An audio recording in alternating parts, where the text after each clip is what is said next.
वह कौन सा गृहस्थ का घर है जिसको धन्य कहा जाता है? और गृहस्थ का घर,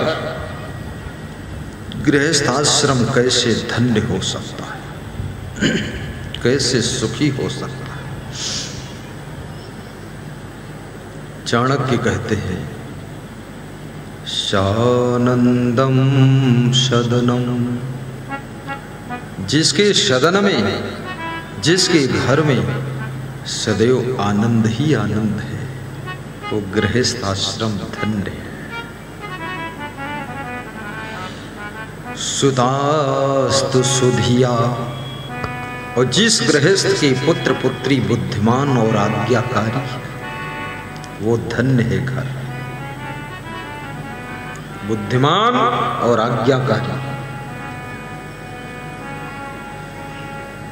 कांता प्रियालापिनी, और जिस घर की स्त्रियां प्रियभाषिणी हैं, मृदु भाषिणी हैं, प्रेम से बोलती है,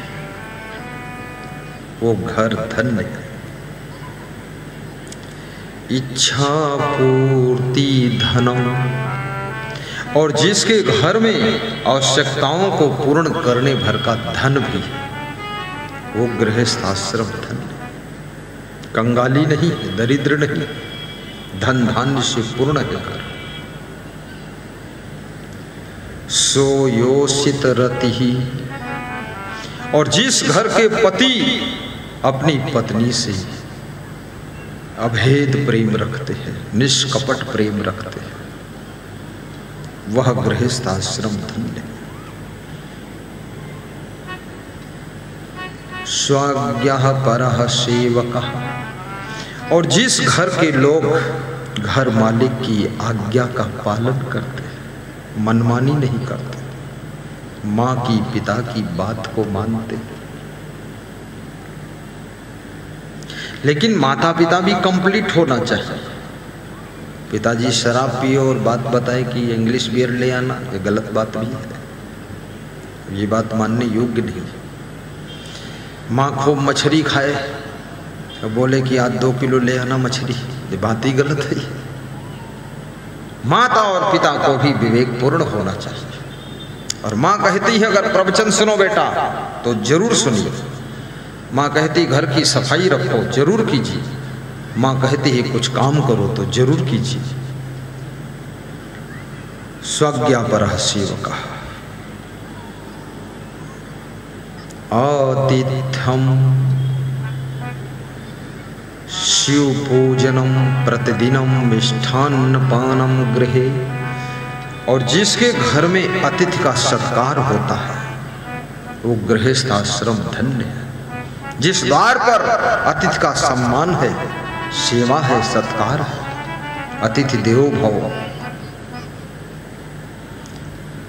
और जहां पर इष्ट देव की, शिव भगवान या राम भगवान या बजरंग बली या गुरु भगवान की पूजा होती है,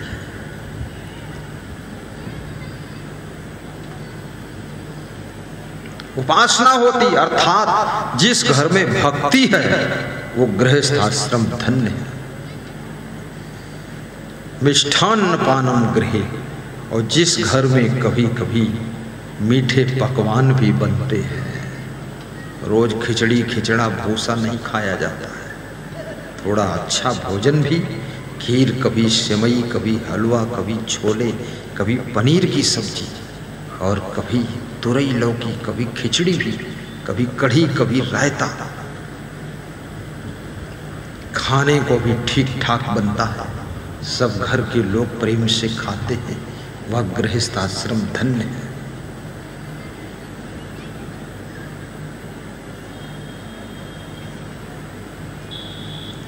साहिब बंदगी।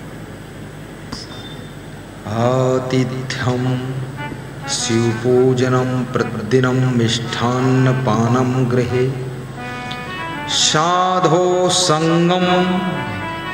अब देखिए लास्ट बात है, जिस घर में महान संत का सत्संग होता है। साधु संगम मतलब क्या है? साधु के संग कमंडल लेकर चले जाना ये साधु संगम नहीं है। कोई महान साधु का प्रवचन सत्संग जिस घर में सुबह दोपहर शाम प्रायः बजता रहता है, मीठे साउंड में सब सत्संग सुनते रहते हैं, ऐसा घर साधु संगम उपासते। बैठो बैठो, कुछ नहीं है, बैठ जाओ बैठ जाओ। अरे चूहा है चूहा, चूहे से इतना मत डरो, बैठ जाओ बैठ जाओ। साधो संगम उपासते जा सततम धन्यो गृहस्थाश्रम। कुछ नहीं महिला, बैठ जाओ बैठ जाओ। अरे डरो मत, कुछ नहीं, इधर नहीं आएगा, उधर कंट्रोल करने पहुंच गए लोग। छोटा सा कीड़ा है। अभी डर की बात बता रहे थे ना लोग, बहुत डर है लोग, इतने में डर गए। बैठो। साधो संगम उपासते,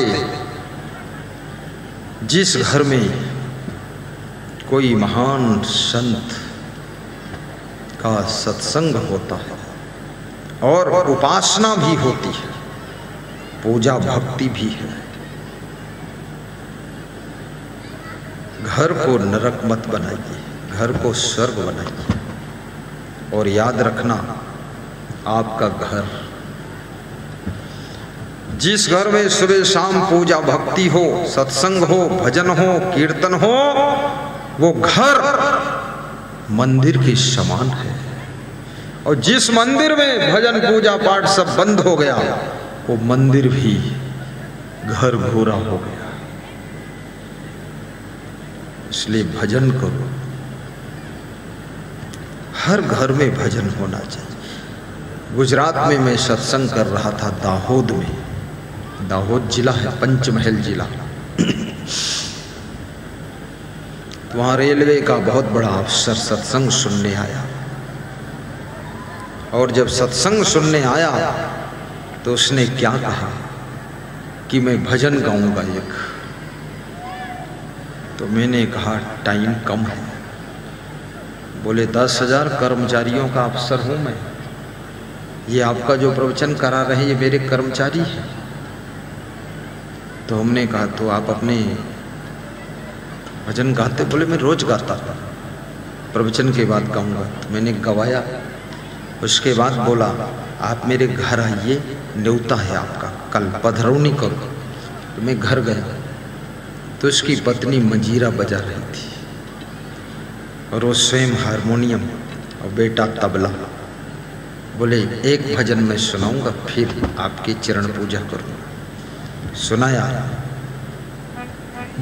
वही सुनाया, बस प्रेम मेरा भरपूर रहे, गुरुदेव तुम्हारे चरणों में, बस प्रेम मेरा भरपूर रहे, गुरुदेव तुम्हारे चरणों में, तन मन धन अर्पण है मेरा, गुरुदेव तुम्हारे। सुनाते सुनाते वो रेलवे अफसर रोने लगा। तो हमने कहा बस अब रहने दो सुनाने। बोले एक वाइफ सुनाएगी मेरी। उसने भी सुनाया, वो भी सबको रुलाया। फिर हमने कहा अब रहने दो। बोले एक बेटा भी सुनाएगा। तो हमने कहा बेटा पढ़ने में कैसा? बोले पढ़ने में चाहे फेल हो जाए, जो भी हो, भक्ति में सफल हो जाए तो ही सुखी होगा। बेटा भी गाया, इतना अच्छा भजन गाया, ज्योति से ज्योति जलाते चलो, प्रेम की गंगा बहाते चलो।